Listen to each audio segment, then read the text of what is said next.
vamos a hablar con Juan. Iba a hacer una presentación formal, como leyendo la solapa de su libro. Y hacela, boludo. Que no tengo ningún libro. Ah, bueno. Si no lo hubiese hecho.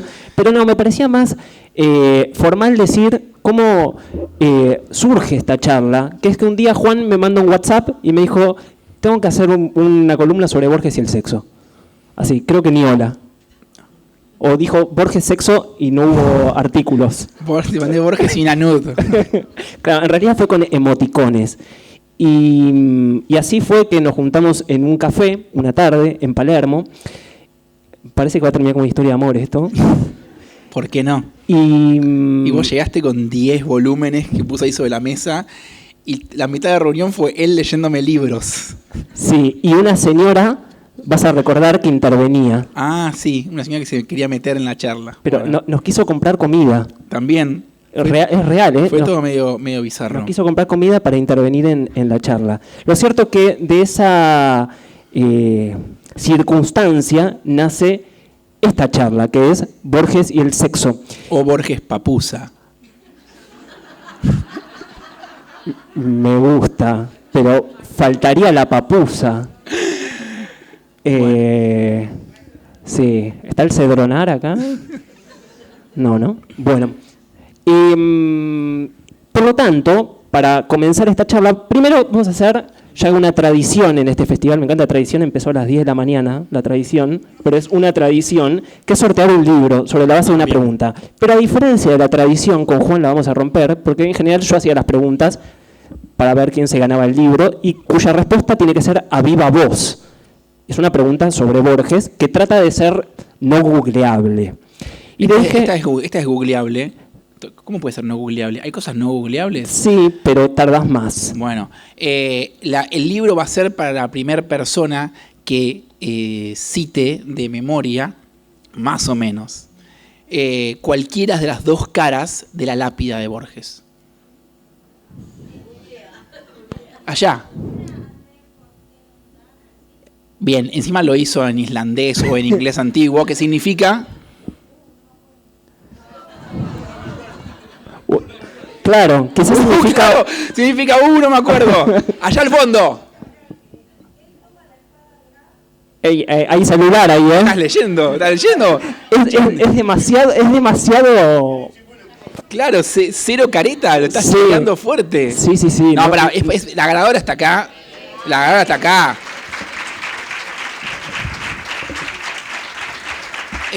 Y la traducción es y que no temieran.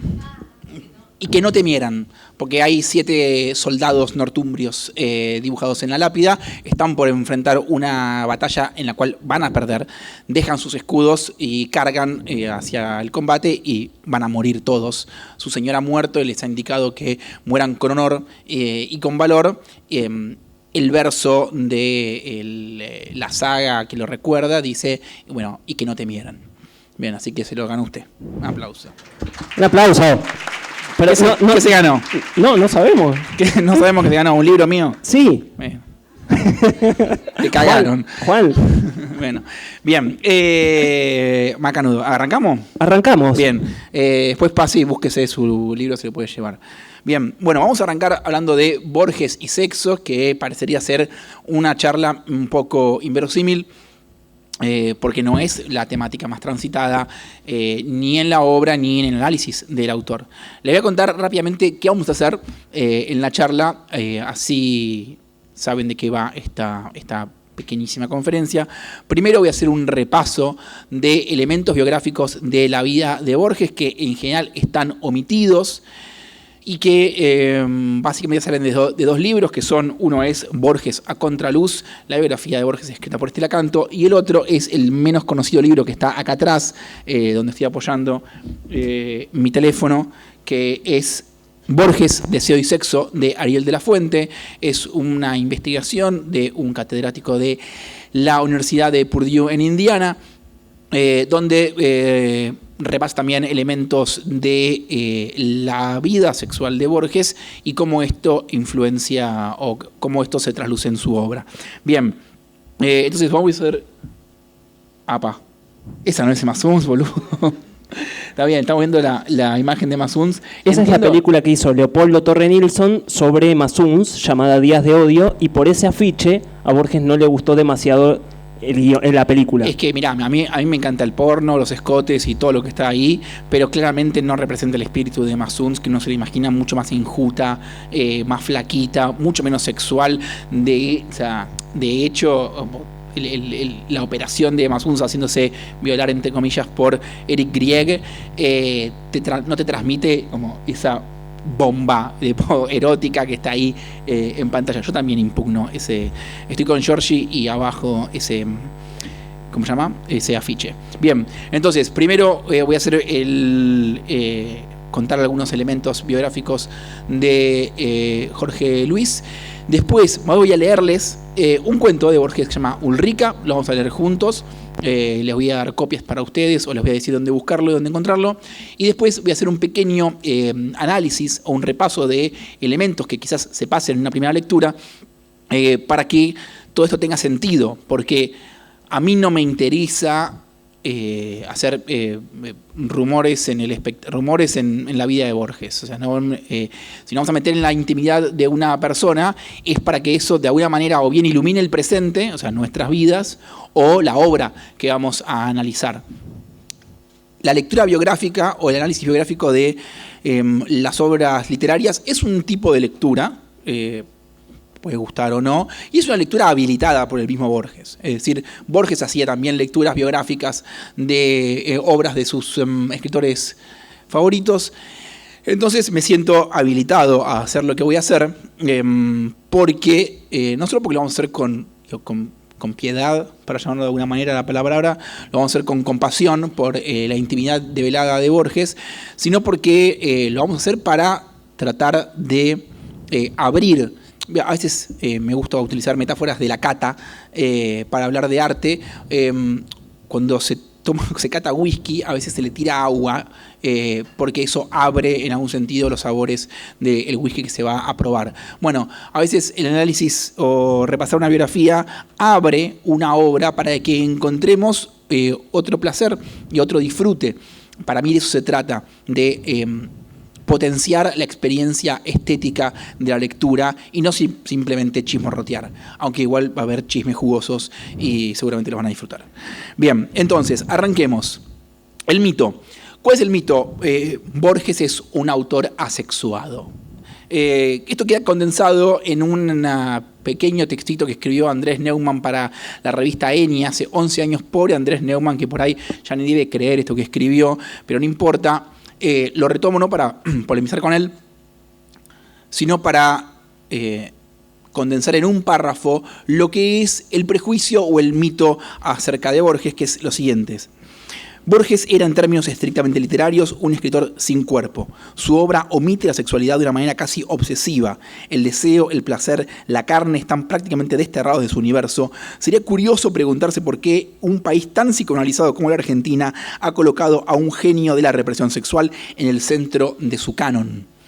Bien, yo creo que puedo responder eso hacia el final de la charla, pero parte de un análisis erróneo, sesgado primero de la biografía de Borges y segundo de la obra de Borges. O sea, vamos a tratar de repasar elementos biográficos para ver cómo esto que dijo Andrés Neumann está profundamente equivocado. Bien, igual esta opinión de Andrés Neumann está apoyada por ciertos comentarios de allegados de Borges, como por ejemplo Adolfo Bioy Casares, que dijo para Borges el sexo era algo sucio, o Epifanía Úbeda, su mucama, que declaró el señor murió virgen. Epifanía. No entendí la parte el señor. El señor como... Esa parte que no entendí de la frase. El señorito Jorge Luis murió virgen, cosa que además sabemos que es falsa, pero no importa, ahí hay como un halo de... siempre está bien cuando hablamos con Daniel, ¿por qué decir siempre la foto de Borges es Borges viejo? Borges viejo, con un ojito chueco, como si hubiera nacido con 70 años, ¿no? ¿No nació con 70? No nació con 70 años, sorprendentemente no. ¿Qué spoiler? Cuando nace en el 99 era un bebé. Bien, entonces, y a todo esto, en este mismo mito del Borges asexuado se suma la figura de su madre, Eleonora Acevedo, quien vivió con Borges toda su vida, salvo los 3 años en los cuales Borges está casado con Elsa Astete. Un matrimonio arreglado por la mismísima Leonor Acevedo, tratando de buscarle otra mamita que lo cuide cuando ella se vaya a morir. Bien, entonces uno, siguiendo todas estas pistas, no se imagina a Giorgi súper cogedor. Uno se lo imagina más bien teniendo una vida sexual apagada. Es un buen título, Juanes, ¿eh? ¿Cuál? No se imagina a Borges súper cogedor. No me imagino a Borges súper cogedor. Perdón por no voy a utilizar todo el lenguaje borgiano que merece esta charla, no voy a decir cosas como cópula, voy a decir coger. Bien, el punto es que Borges, para empezar, era súper enamoradizo. Borges era una persona que, en sus propias palabras, estaba constantemente pensando en mujeres, que siempre estaba enamorado de una o de otra, con la cual caminaba, charlaba, le escribía un poema, le recitaba un poema de memoria. O sea, Borges estaba constantemente infatuado con una mujer. Y para mí, no voy a decir la evidencia, porque hacer el camino inverso y tomar a la obra artística como evidencia de elementos biográficos es una boludez. Igual lo voy a hacer ahora. Voy a leerles, seguramente todos lo conocen, El amenazado, que es un poema de Borges que dice: es el amor, tendré que ocultarme o huir. Crecen los muros de su cárcel como en un sueño atroz. La hermosa máscara ha cambiado, pero como siempre es la única. ¿De qué me servirán mis talismanes, el ejercicio de las letras, la vaga erudición, el aprendizaje de las palabras que usó el áspero norte para cantar sus mares y sus espadas, la serena amistad, las galerías de la biblioteca, las cosas comunes, los hábitos, el joven amor de mi madre, la sombra militar de mis muertos, la noche intemporal, el sabor del sueño?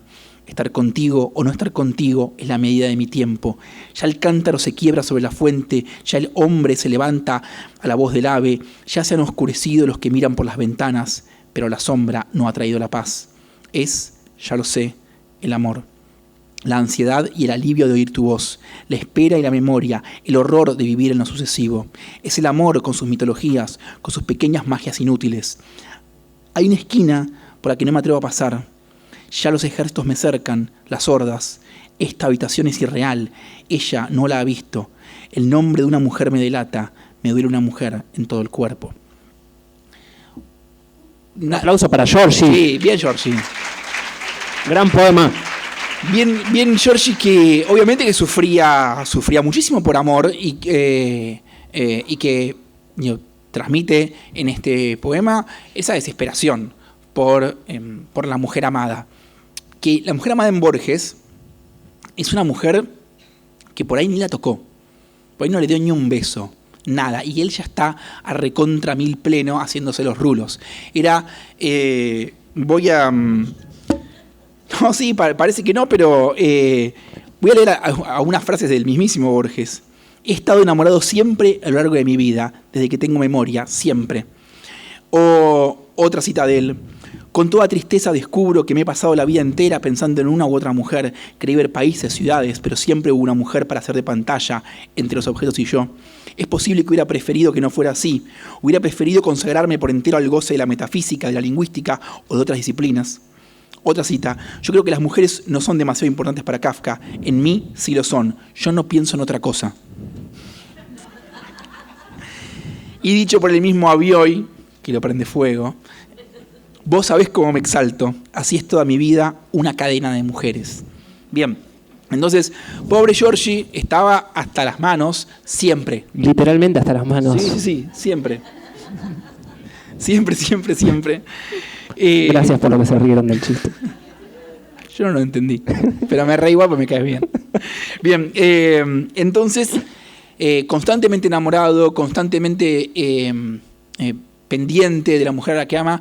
Algunos de estos versos uno los lee a la luz de datos biográficos y son realmente enternecedores. Hay una esquina por la que no me atrevo a pasar. Hay una anécdota donde él tiene una historia con Silvina Bullrich y le dice Borges que a las 11 de la noche pasó por la puerta de su casa y se quedó mirando ahí, estaba pendiente. Y Silvina Bullrich le responde: yo estaba en casa con un amante. Además, no quiero, me sale una expresión muy soez para lo que yo siento que le hacían a Borges, pero como si lo boludeaban todos en los aspectos del amor. Enemigos, rivales, amigos, amantes, examantes. Era un lugar donde él estaba profundamente desprotegido. Bueno, perdón, Juan, los años 30 lo cuenta muy bien en este libro Ariel de la Fuente. Borges era un foco de crítica, no tanto por su literatura, sino justamente por lo que caracterizaban por su falta de hombría, por su falta de carácter masculino e incluso por su tartamudeo, ¿no? Hay algo que se analiza muy bien en este libro, que es el tartamudeo de Borges, que pocos lo saben, que Borges era tartamudo, ¿no? Luego lo fue corrigiendo, pero cuando uno escucha las entrevistas, ¿no? Y lo errático incluso de la oralidad, se puede ver algo ahí de esa tensión con el cuerpo. Bueno, ilustro lo que está diciendo con una cita que está en el libro de Ariel de la Fuente, donde un tal Ramón Dol, que por supuesto pasó al absoluto olvido y nadie sabe quién carajo es hoy, lo critica a Borges en los años 20 y dice: Borges prefiere helarse las entrañas, su expresión es frígida, no encontramos en su prosa sino un yermo intelectual sin jugos vitales ni aliento. Un puñado de reflexiones sin vigor. No he encontrado una página recia, viva, templada bajo el fuego de convicciones ardientes, regada con la sangre caliente de una personal concepción del mundo. Es decir, cuando se lo critica a Borges, al primer Borges, también atacan su vida sexual, que es lo que decía recién Daniel. Entonces, tenemos el mito de Borges asexuado, pero al mismo tiempo Borges hiperenamoradizo. ¿Qué pasa? Bueno, en palabras de Bioy Casares, tenía amores blancos Borges. ¿Qué quiere decir? Tenía novias con las cuales no consumaba el acto sexual. María Esther Vázquez dijo, fue su secretaria, 40 años más joven que él. Borges, por supuesto, estuvo enamorado de ella en algún momento de su vida. Cuando Borges se enamoraba era compulsivo, llamaba por teléfono varias veces al día y desarrollaba un asedio que no daba tregua. Era un denso. Le gustaba una y estaba ahí como taca, taca, taca. Bien, Estela Canto, que fue su novia también, pero con quien no consumó, dijo: sus besos torpes, bruscos, siempre a destiempo, eran aceptados condescendientemente. O sea, no la tenía muy clara Georgie, ni siquiera con las novias, como él las trataba de besar y no le salía muy bien. La misma Estela Canto dijo: la realización sexual era aterradora para él. Y una vez Estela le dice a Borges si no quiere tener relaciones con ella, porque no se había consumado nunca ese noviazgo, y Borges le respondió: ¿pero cómo? ¿No te doy asco? Entonces estamos hablando de una autoestima muy golpeada. Para abrazarlo, ¿no? Sí, a mí me da una pena. Bueno, yo no quiero hablar mucho de mí porque es más interesante Borges, pero cuando yo voy al secundario, a mí Borges me llega como instrucción de la escuela media. Hay que leer a Borges y hay que leerlo de esta manera. Y a mí me interesa mucho el sexo y de pronto era como toda una obra aparentemente asexuada. Y no solo Borges, sino lo borgiano es como lectores que parecerían despreciar la sexualidad, agarrándose de esa máxima de Borges que dice que la mejor poesía erótica no es obscena. Yo soy bastante obsceno. Entonces, en un momento de mi vida me peleé con lo borgiano, o los borgianos diciendo: bueno, ustedes no quieren lo obsceno, váyanse a cagar. Yo soy profundamente obsceno y voy a defender la obscenidad como una forma de expresión artística. Entonces me peleé y en mi mente me armé un Borges que era ese Borges de Andrés Neumann, ¿no? Como alguien monacal, negador del cuerpo. Y cuando finalmente me zambullí en su biografía, en la biografía de Estela Canto, el análisis que hace Ariel de la Fuente, me dio una pena y una ternura que diciendo, ¿por qué o sea, entiendo que la idolatría hace que lo hayan colocado a Borges no en alguien que sufrió por el sexo, sino alguien que evadió al sexo. De hecho, hay una cita que es de Alberto García Rubacalba que dice: Borges no eludió el sexo lo eludió a él. Entonces, cuando uno lee la vida sexual de Borges desde ese lado, en vez de decir, este es un pacato, en realidad es alguien que padeció muchísimo. Entonces, yo por lo menos en lo particular me reconcilié con eso. Sí, perdón, Juan. Sí. para decirlo con propiedad, se la quería poner a todas. Sí, pero no podía. Pero no podía. Bueno, de hecho, perdón, está sí. primero con Concepción Guerrero, Sí. amiga de Nora Lang. Luego intenta estar con Nora Lang, no puede. Cuando no puede estar con Nora Lang o Lange, intenta estar con Aide Lange. Tampoco puede, con la hermana. Por lo tanto, era una seguidilla de frustraciones, pero que en algún punto quizás vigorizaban su deseo, ¿no? Aún más. Bueno, a eso también voy. El deseo erótico, para no decir específicamente sexual, en Borges es muy intenso. Estamos frente a alguien muy sensible y que se excitaba o se erotizaba con cosas que a todos los que estábamos acá no nos mueve un pelo. Cuando Ariel de la Fuente repasa la biblioteca erótica de Borges y a los poetas victorianos y la traducción de Richard Burton de Las Mil y una Noches, nadie acá utilizaría ese material literario como juego previo sexual. Sin embargo, Borges encontraba eso profundamente erotizante. Entonces era alguien súper sensible al estímulo erótico. Y eso puede traer dificultades. Si estás como completamente exaltado todo el tiempo, es difícil manejarte frente al objeto de deseo. Bien, entonces, el dato que falta en todo esto, el dato que vamos a agregar ahora, que es para mí el más sensible a la hora de hablar de la biografía de una persona, es que Borges sufría de algún tipo de disfunción eréctil o impotencia. No puedo hacer un diagnóstico extemporáneo, y tampoco queda del todo claro qué es lo que pasaba, porque Lacanto dice que Borges efectivamente se excitaba, como cualquier hombre, pero al mismo tiempo Borges, en su terapia con el doctor Cohen Miller, trata dos temas: su tartamudez y su dificultad para hablar en público, y sus problemas para la performance sexual. Bien, esto además está dicho de un modo más o menos velado por Borges. Cito de vuelta del libro de Ariel de la Fuente. Esto es un artículo que escribe Borges en, no recuerdo si es La Nación, pero dice, está hablando de otros autores y dice: detrás de Poe, como detrás de Swift, de Carlyle y de Almafuerte, hay una neurosis. Interpretar su obra en función de esa anomalía puede ser abusivo e ilegítimo. Es abusivo cuando se alega la neurosis para invalidar o negar la obra. Es legítimo cuando se busca en la neurosis un medio para entender su génesis. Bien, ¿qué anomalía padecían Poe, Swift, Carlyle y Almafuerte? Impotencia. Y nosotros lo que vamos a hacer hoy es, bueno, con el dato de la dificultad para la concreción amorosa que tenía Borges, bueno, veamos ver si eso puede iluminar su literatura. El pedacito que leía yo antes, de esa crítica que le hacían al joven Borges, era impugnar su literatura. Es decir, esto además se sabía.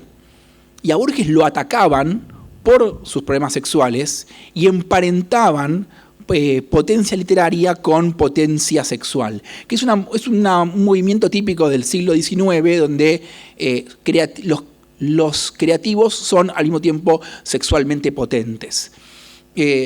También hay una versión inversa de esta tesis, que es son creativos al revés, los que no pueden concretar y subliman y hacen algún tipo de catarsis en la creatividad. Yo personalmente creo que ninguna de las dos tesis son correctas. Algo de la historia está lleno de gente que era célibe y profundamente creativa, y gente que se la pasó cogiendo y también fue profundamente creativa, y al revés, gente que cogió mucho y no creó nada, y gente que no cogió nada y tampoco creó nada. O sea, no hay una conexión que se pueda hacer prima facie sobre la creatividad y la performance sexual. Miralo a Bioy. Sí, bueno, claro, pues, Bioy, que se comió a todo lo que se le cruzó por el camino, y también escribió unos buenos libros. Bueno, o sea, la verdad es que ambas tesis me parece que hay que abandonarlas por completo. Al mismo tiempo uno puede, de vuelta, tomar elementos biográficos y tratar de entender la obra a partir de esto. Bien, el mismo Borges ha dicho esto. Norman Di Giovanni, su traductor estadounidense, cita a Borges hablando de su matrimonio con el Sastete y le dice Le dije a Elsa que nunca íbamos a tener relaciones porque soy impotente y ella aceptó que tendríamos un matrimonio platónico. Es decir, esto está documentado, está dicho, no es algo que se me ocurrió a mí ni que encontré en un foro de Taringa. Es un dato, pero que es un dato llamativo que no es tan popular. No es como, no sé, entiendo que pueda ser insultante de alguna manera o una manera de entrometerse en la intimidad de alguien, hablar de su imposibilidad para el amor. Yo también tengo una tesis particular y es que el sexo no es tan importante o es simplemente una actividad más y que como podríamos hablar de alguien a quien le falta un brazo, también podemos hablar de alguien a quien le tenía problemas para el sexo y simplemente digo, es eso nada más. Bien, yo sé que la palabra impotencia es una palabra en desuso, se debería hablar de disfunción eréctil, pero como tampoco sabemos exactamente qué le pasaba a Borges, si era algo psicológico, orgánico, si era con algunas mujeres sí, con otras no. De hecho, hay cartas de Borges hablando de sus experiencias sexuales con prostitutas. Entonces, parecería una lectura es que la dificultad aparecía frente a la mujer amada, frente a la chica del arrabal, de las orillas. Habla también de La Fuente en su libro, que Borges iba mucho a Villa Urquiza. Parece que en Villa Urquiza había movida. Y en Villa Urquiza sí, digamos, se podía concretar el amor, pero porque no había proyecto amoroso ahí, o no había posibilidad de matrimonio. Era una chica de las orillas, quizás era una prostituta. Ahí sí, pero no con aquellas mujeres que él amaba. Tengo una pregunta, Juan, sí, respecto a eso. Pues es interesante, ¿no? Digamos, que se bloquee de alguna manera frente a la mujer idealizada y frente a una prostituta que vendría a ser, sobre ese razonamiento como un objeto, algo que no tiene ningún tipo de vínculo sentimental. Borges podría tener algún tipo de sexualización. Sin embargo, es justamente, por lo menos como lo sugiere Ariel y están las intervenciones del psicólogo de Borges, es con una prostituta que la lleva al padre donde comienzan sus conflictos traumáticos respecto al sexo, ¿no? Bueno, primero, dos cosas. Es algo bastante extendido la idea de gente que coge mejor con las personas que no quiere. No le digo que le pasa a todo el mundo, pero muchas personas tienen unas experiencias sexuales más satisfactorias cuando no está involucrado el amor, el proyecto, o la imagen o el peso de la proyección a futuro. Y esa escena que sucede en Ginebra con el padre, la primera vez de Borges es con una prostituta, lo lleva a su padre, y hay dos lecturas de esa primera vez. Una es que efectivamente Borges no tiene una erección y a partir de ahí comienzan como sus dificultades. La otra es que al revés, es que le fue espectacular. Y que queda medio como prendado de eso. En cualquier caso, de las dos versiones que tenemos de ese episodio en Ginebra, podemos o pensar en un Borges que tiene dificultades para toda clase de performance sexual, o algo más selectivo con aquellas mujeres que él ama. En cualquier caso, y esto es lo importante para mí, es que la dificultad sexual deviene dificultad amorosa. Porque, bueno, yo no sé si coger es muy importante o poco importante, pero el amor sí lo es. Entonces ahí es donde me parece que esto es realmente trágico, porque no es que le costaba el sexo y punto. Eso le impedía el vínculo romántico con las mujeres que amaba. Y eso es realmente muy duro. Bien. A todo esto hay que tener en cuenta con qué idea de masculinidad lidia Borges. Ya se habló seguramente en todas las charlas, pero en la anterior lo escuchó también hablar a Daniel y a Luciano al respecto. Es que hay una idea del guerrero, hay una masculinidad del hombre de armas que muere heroicamente. Bien, pero voy a agarrar un pedacito del cuento que se llama El Otro, donde habla un coronel, no la voz narradora, y dice, la guerra sirve, como la mujer, para que se prueben los hombres. Y antes de entrar en batalla, nadie sabe quién es. Bien. La idea que vengo a traer acá es que siempre se habló de Borges y la masculinidad, Borges y la valentía, pero la idea de masculinidad que acosa a Borges no es solo al respecto del valor en batalla, sino también al respecto de la performance sexual. Es decir, el hombre que Borges no puede ser, o que cree que debería ser, es, por un lado, un guerrero, pero también un amante. Es alguien que no puede concretar. Y esta es, si después se olvidan de todo lo que dije hoy, recuerden esta idea. Tiene dos caras la masculinidad que, ¿cómo dice hunt en español? Como que acosa, que persigue a Borges. ¿Cómo? No, hound, como casa embrujada. Que acosa, que persigue a Borges. El guerrero y el amante. Se habla siempre del guerrero, nunca se habla de Borges y la masculinidad y el mandato de masculinidad como amante. Bien.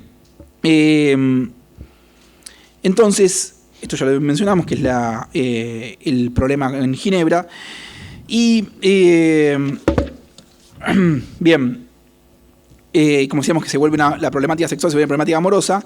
Bien, y que el pobre Borges además era criticado porque no puede cumplir con esta masculinidad que él tiene, que siente que es la masculinidad con la que tiene que cumplir. Bien, macanudo. Stella Canto, en un momento le dice que quiere tener relaciones sexuales con él. Y Borges está encantado. Y lo que hace Borges, también es de una ternura tremenda, es que le dice, bueno, anda a hablar con Cohen Miller. Como, anda a hablar con mi psicólogo. Imagínate que la piba te dice... Borges le dice, casémonos. Y ella le dice, no puedo porque soy discípula de George Bernard Shaw. Es decir, se inscribe como discípula de un autor que tematiza la sexualidad y entonces yo no puedo casarme sin antes tener sexo. Y Borges dice, perfecto, si tengo sexo me voy a poder casar con Stella Canto. Entonces, quiere que ella hable con Cohen Miller. Cohen Miller trata de convencerla a ella de que se case, porque la tesis del psicoanalista era que Borges sentía culpa. Entonces, si se casaba, no iba a sentir culpa y entonces no iba a tener el pánico escénico y finalmente iba a poder concretar el amor. Como se imaginar todo este embrollo de tratar de acostarte con la mina que te gusta, llevándola con tu psicólogo. Lo sorprendente es que Stella va. Sí, va. Varias veces. Sí. Habla. No, la verdad que en ese sentido muy gauchita. Es un buen título. Pero no se presta. De hecho, tengo la cita de Stella Canto donde dice: conocí a un hombre, me porté mal con Borges. Su desesperación me conmovía, pero yo no podía hacer nada, estaba enajenada.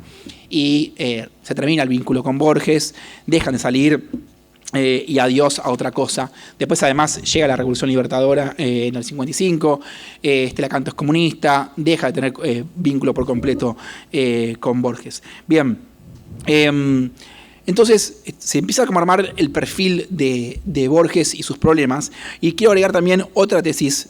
Ya lo que choreo de la fuente es impresionante. Por suerte, la verdad es que este Instagram es para él, porque está en Indiana y me preguntó si esta charla se veía en vivo. Así que no es que estoy despreciando a los otros 131 personas conectadas, pero un poco es 130. Para ver si hago honor al libro desde la fuente. Tiene una tesis muy buena, que es que Borges es lector de Schopenhauer, es lector de los estoicos y... cree en algún punto en la doctrina estoica, tiene como ideales éticos estoicos y le gusta la mujer estoica, que es la mujer fuerte, que se la banca, que acepta su destino. Es decir, Borges tiene un gusto erótico por mujeres fuertes. No le gustan ni tontas, ni blandas, ni serviles. Le gusta un perfil de mujer que está reflejado en Emma Suns, que está reflejado también en la mujer de Pedro Salvadores, es el cuento de un unitario que está escondido durante 10 años y la mujer lo tiene escondido. Es una mujer que soporta la deshonra y la ignominia y va hasta el final. Y si uno entiende que a Borges le gusta este perfil de mujer y lo superpone con el mandato de masculinidad, entiende el sufrimiento de Borges, porque como él, que no es valiente, como él, que no es un gran amante, va a poder seducir y enamorar a estas mujeres estoicas, a estas mujeres fuertes, entre las cuales están, por supuesto, todas las mujeres que Borges fue amando durante su vida. Te hago perdón, sí, Juan, un aporte para sumar a tu idea, es el tema de la ceguera. Porque una de las carencias que siente Borges respecto a su pasado militar, es decir, que él no va a poder tener ese pasado, es el destino de la ceguera. De hecho, va a decir en un poema, yo soy el que cuenta las sílabas a la noche, como si eso fuese un problema. Y lo vinculaba esto con lo que decías de el guerrero en la batalla y el amante, ¿no? Como si también operara como metáfora el tema de no ver o de no querer ver.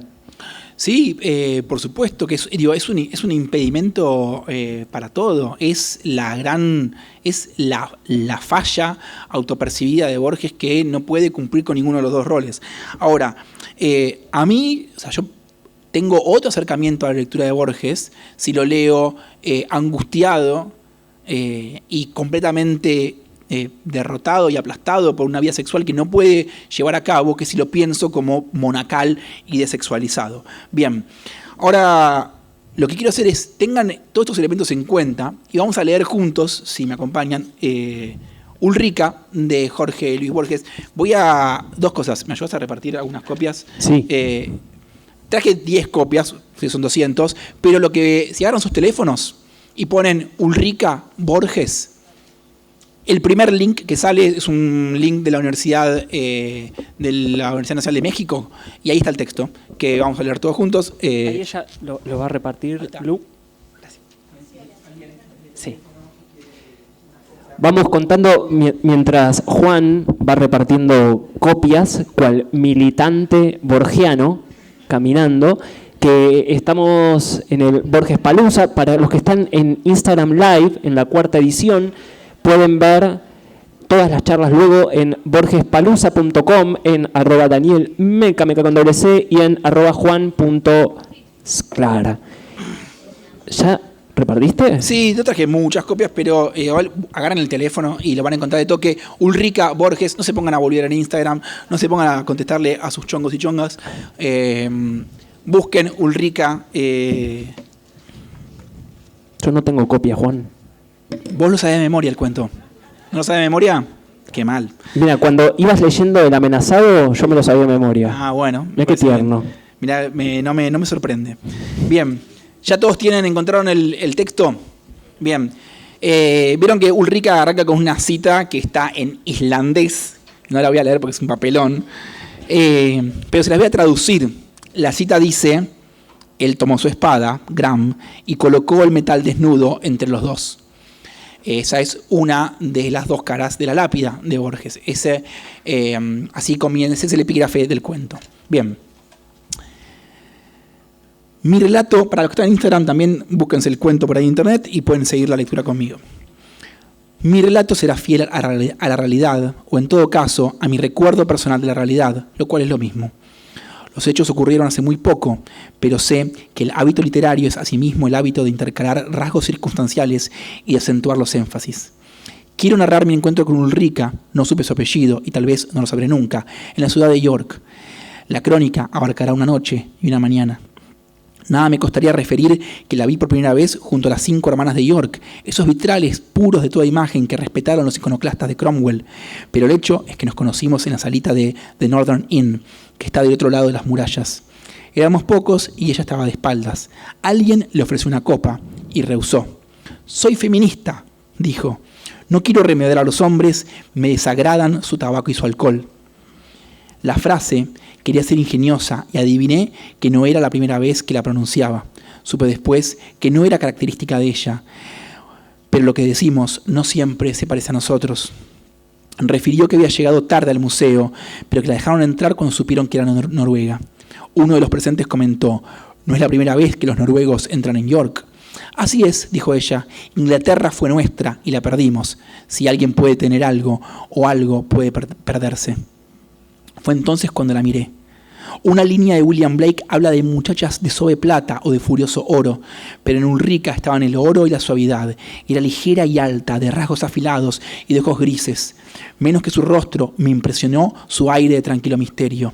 Sonreía fácilmente y la sonrisa parecía alejarla. Vestía de negro, lo cual es raro en tierras del norte, que tratan de alegrar con colores lo apagado del ámbito.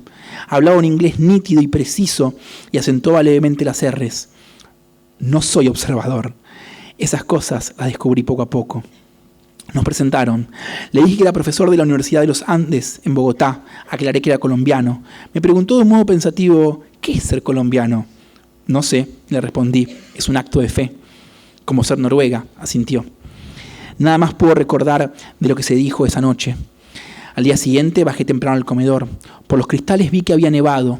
Los páramos se perdían en la mañana. No había nadie más. Ulrica me invitó a su mesa. Me dijo que le gustaba salir a caminar sola. Recordé una broma de Schopenhauer y contesté, a mí también, podemos salir los dos juntos. Nos alejamos de la casa, sobre la nieve joven. No había un alma en los campos. Le propuse que fuéramos a Thorgate, que queda río abajo, a unas millas. Sé que ya estaba enamorado de Ulrica. No hubiera deseado a mi lado ninguna otra persona. Oí de pronto el lejano aullido de un lobo. No he oído nunca aullar un lobo, pero sé que era un lobo. Ulrica no se inmutó. Al rato dijo, como si pensara en voz alta, las pocas y pobres espadas que vi ayer en York Minster me han conmovido más que las grandes naves del Museo de Oslo. Nuestros caminos se cruzaban. Ulrica, esa tarde, proseguiría el viaje hacia Londres, yo hacia Edimburgo. En Oxford Street, me dijo, repetiré los pasos de De Quincey, que buscaba a su Ana perdida entre la muchedumbre de Londres. De Quincey, respondí, dejó de buscarla. Yo, a lo largo del tiempo, sigo buscándola. Tal vez, dijo en voz baja, la has encontrado. Comprendí que una cosa inesperada no me estaba prohibida y la besé y le besé la boca y los ojos. Me apartó con suave firmeza y luego declaró, seré tuya en la posada de Thorgate. Te pido mientras tanto que no me toques. Es mejor que así sea. Para un hombre célibe entrado en años, el ofrecido amor es un don que ya no se espera. El milagro tiene derecho a imponer condiciones. Pensé en mis mocedades de Popayán y en una muchacha de Texas, clara y esbelta como Ulrica, que me había negado su amor. No incurrí en el error de preguntarle si me quería. Comprendí que no era el primero y que no sería el último. Esa aventura, acaso la postrera para mí, sería una de tantas para esa resplandeciente y resuelta discípula de Ibsen. Tomados de la mano seguimos. Todo esto es como un sueño, dije, y yo nunca sueño. Como aquel rey, replicó Ulrica, que no soñó hasta que un hechicero lo hizo dormir en una pocilga. Agregó después, oye bien, un pájaro está por cantar. Al poco rato oímos el canto. En estas tierras, dije, piensan que quien está por morir prevé lo futuro. Y yo estoy por morir, dijo ella. La miré atónito. Cortemos por el bosque, le urgí. Arribaremos más pronto a Thorgate. El bosque es peligroso, replicó. Seguimos por los páramos. Yo querría que este momento durara para siempre, murmuré. Siempre es una palabra que no está permitida a los hombres, afirmó Ulrica, y, para aminorar el énfasis, me pidió que le repitiera mi nombre, que no había oído bien. Javier Otálora, le dije. Quiso repetirlo y no pudo. Yo fracasé parejamente con el nombre de Ulrique. Te llamaré Sigurd, declaró con una sonrisa. Si soy Sigurd, le repliqué, tú serás Brynhild. Había demorado el paso. ¿Conoces la saga?, le pregunté. Por supuesto, me dijo, la trágica historia que los alemanes echaron a perder con sus tardíos nibelungos. No quise discutir y le respondí, Brynhild, caminas como si quisieras que entre los dos hubiera una espada en el lecho. Estábamos de golpe ante la posada. No me sorprendió que se llamara, como la otra, el Northern Inn. Desde lo alto de la escalinata, Ulrica me gritó, ¿oíste el lobo? Ya no quedan lobos en Inglaterra. Apresúrate. Al subir al piso alto, noté que las paredes estaban empapeladas a la manera de William Morris, de un rojo muy profundo, con entrelazados frutos y pájaros. Ulrica entró primero. El aposento oscuro era bajo, con un techo de 2 aguas. El esperado lecho se duplicaba en un vago cristal, y la bruñida caoba me recordó el espejo de la escritura.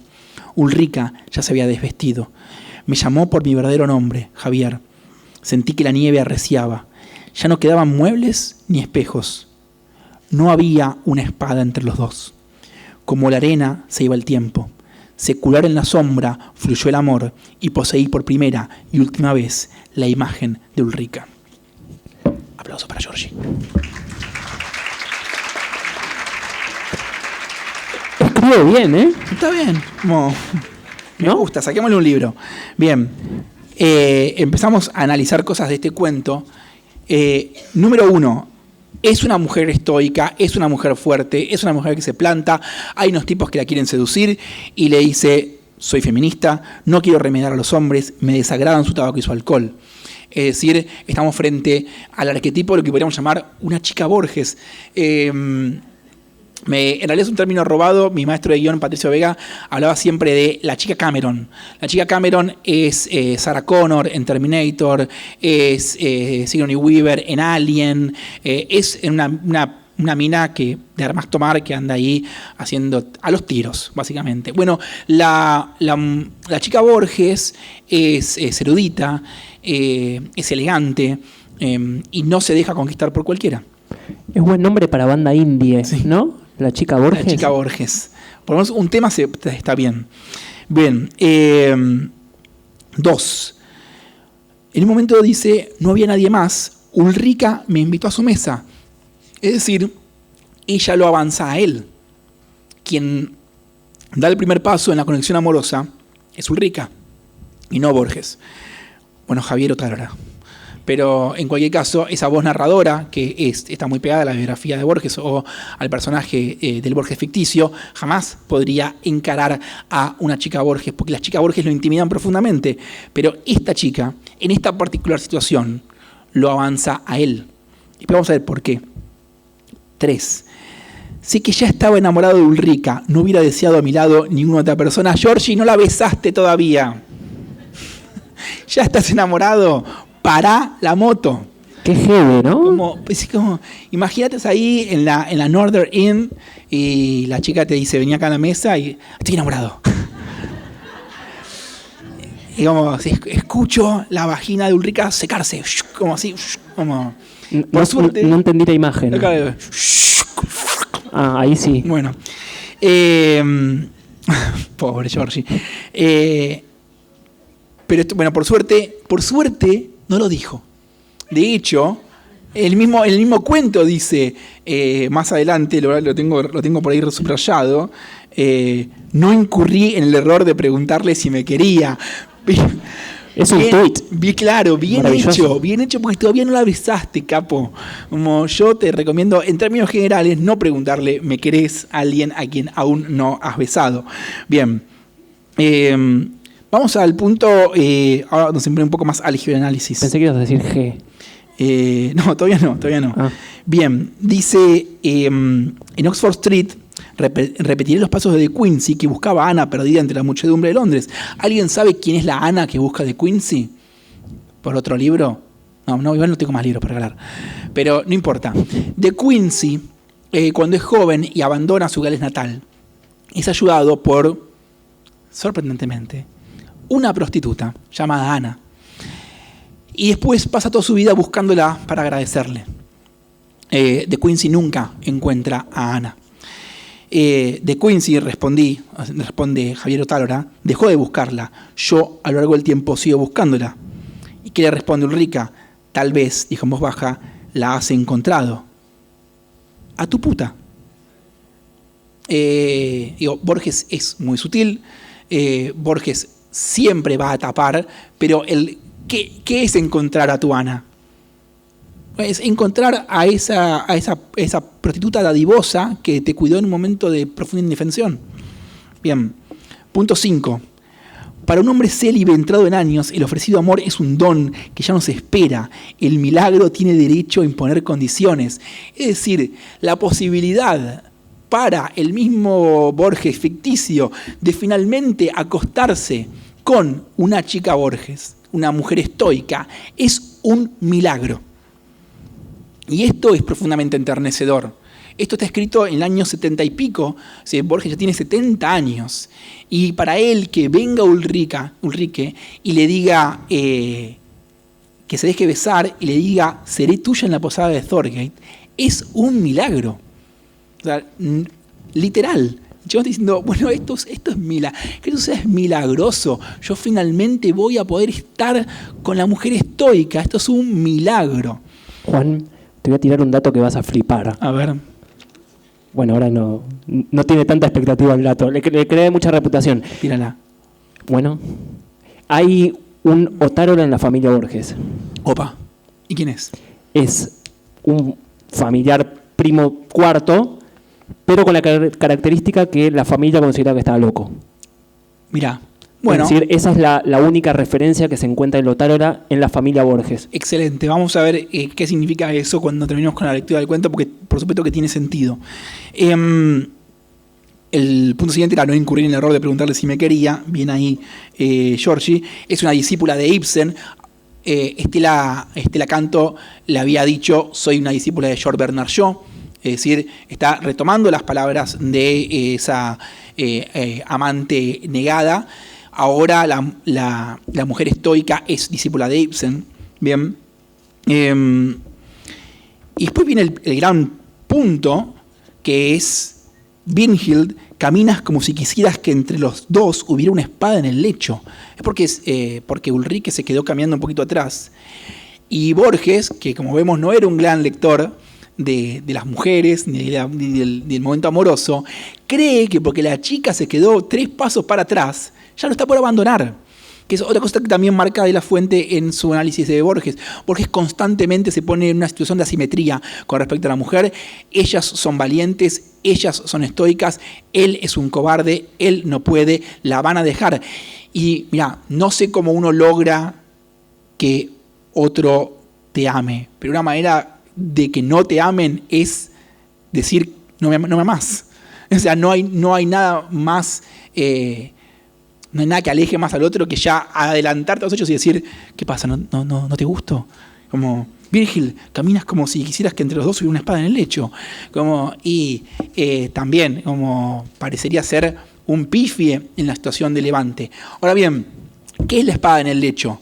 Es la cita del comienzo, que dijimos, él tomó su espada, Gram, y colocó el metal desnudo entre los dos. ¿Por qué? Porque en esta saga islandesa, entre Sigurd y Brynhild, hay un momento en el cual ellos están enamorados, pero Brynhild es su cuñada de alguna manera. Ella está casada con el hermano. ¿Y qué es lo que hace Sigurd? Coloca la espada en el medio de la cama para dormir juntos y no acostarse con ella. Entonces, lo que está diciendo en poner la espada entre los dos, Borges, con la cita de la saga, es: no querés acostarte conmigo. ¿Qué es lo que le pasó toda la vida? Frente a la mujer estoica, él ha sido siempre rechazado. Le está preguntando, ¿me vas a rechazar? Bueno, finalmente llega el esperado lecho que se duplicaba en el vago cristal. Está la temática del espejo, lo que siempre sabemos de Borges. Y finalmente dice, no había una espada entre los dos. Que en una primera lectura por ahí se puede pasar, pero a la luz de la cita de la saga nórdica, a la luz del epígrafe del cuento, no había una espada entre los dos, significa 2 cosas: que finalmente Borges tuvo sexo, y que el personaje, y que además lo hizo con el arquetipo amado, con el arquetipo deseado. Como la arena se lleva el tiempo, secular en la sombra fluyó el amor, que es una típica metáfora de Borges para hablar del sexo y de la eyaculación. Fluyó el amor y poseí por primera y última vez la imagen de Ulrica. Y ahí es donde decimos, ¿por qué la imagen? ¿Y por qué 2 líneas atrás desapareció en los muebles y los espejos? ¿Por qué desaparecen los muebles y los espejos? Una de las lecturas posibles es que esto, que algunos recién como hacían caras de sí, lo lograste, Georgie, es un sueño y no pasó nunca. De hecho, hay una parte bastante literal del texto donde dice, esto parece un sueño. Ulrike le dice, yo voy a morir. va a morir porque es imaginada. Digo, es un sueño o es una ficción, pero no importa, pero esto no sucedió. Es decir, el cuento está diciendo esto es una fantasía o es un sueño. Me la bajaste, Juan. A mí me da una pena tremenda pensar que un hombre a los 70 años... Borges, cerca de la muerte, dijo que este era su cuento favorito. Una pena. Su cuento favorito es una fantasía redentoria. Bien, ¿tiene Borges cuentos que son fantasías redentorias de la masculinidad? Sí. Obvio, millones. Está profundamente transitado por la crítica la idea del sueño redentorio. Por ejemplo, ¿quién levanta la mano y recuerda un cuento de Borges que sea un sueño redentorio de la masculinidad y la valentía? No, vos ya sabemos. Sí, el sur. En el sur, Juan Dalman, después de darse la cabeza contra una ventana y quedar herido y tener una septicemia por la pintura que se le mete en la herida, tiene una fiebre y sueña que va al sur y finalmente sale al ruedo y tiene un duelo y muere heroicamente como el bisabuelo de Borges. Menos conocido es el otro, donde también hay un personaje que aparentemente muere cobardemente, pero hacia el final de su vida tiene mucha fiebre, y que es algo que le pasó a Borges, y sueña que muere heroicamente en una batalla. Entonces... Perdón, Juan. Sí. Incluso en el sur, acá estaba chequeando, dicen, Dalman empuña con firmeza el cuchillo que acaso no sabrá manejar. Se le paró. Pero dice que acaso no sabrá manejar. Fíjate qué interesante. Porque va a morir en ese duelo de cuchilleros en el sur. Entonces, la crítica ha hablado infinitamente del sueño redentorio de la masculinidad valiente en Borges, en el sur y en el otro, pero no en Ulrica. Y si dijimos que la masculinidad tiene dos aspectos, digo, si es bifronte, en el sentido de que había una valentía y había una potencia sexual que estaban en el mandato de masculinidad, bueno, Borges escribe sus textos de redención en el sur y en Ulrica. Ulrica es la otra cara del sur. La lápida de Borges tiene dos caras. En una dice... y no tendrán temor. Y en la otra dice exactamente, él tomó su espada, Gram, y colocó el metal desnudo entre los dos. La lápida de Borges, que después se puede discutir al infinito si es la lápida que Borges quería o si la inventó María Kodama, no me importa. La lápida de Borges incluye los dos sueños redentorios, el de la masculinidad guerrera y el de la masculinidad amante. A mí me parece sorprendente que la crítica, en términos generales, haya ignorado a Ulrica como lo que es el sueño redentorio del amante impotente. Ahora bien, cuando finalmente Sigurd y Brynhild mueren en la saga, se pone entre ellos la espada. Es decir, acá hay otro punto interesante. La lápida de Borges dice de Ulrica para Javier Otálora: si Otálora era un loco, también el dato que trajiste está bueno porque es, bueno, en el sueño o en la locura de Otálora, finalmente Borges pudo consumar esto, porque al final Sigurd y Brynhild están juntos. Y Borges sí estuvo con mujeres, pero ese amor sagrado, ese amor blanco, es un amor no consumado. Y entonces en Borges parecería haber dos cosas que están completamente escindidas: la vida sexual y erótica, reservada a las orillas, a Villa Urquiza, al sexo venal, y por otro lado, ese amor sagrado, inmaculado. En algún punto, lo que también dice la metáfora de la espada es que ese amor que nunca se consumó es el amor que es eterno para Borges, o por lo menos que lo que la lápida nos dice. Ulrike en el texto muere porque después de poseerla desaparece, porque el amor desaparece para Borges después de la consumación sexual. Y ahí también hay algo que es interesante, digo, para todos, no solo en la vida de Borges. ¿Están escindidos amor y sexo? ¿Se solapan, no se solapan? El amor trascendente, el amor infinito, el amor eterno es el amor sin sexo. El amor del sexo es un amor que perece. Bueno, en Borges sí. En Borges es así. La espada está en el medio de la cama, pero te acompaña hasta la tumba. Si se quemamos la espada, el amor se consuma y desaparece. Un aplauso. Bueno.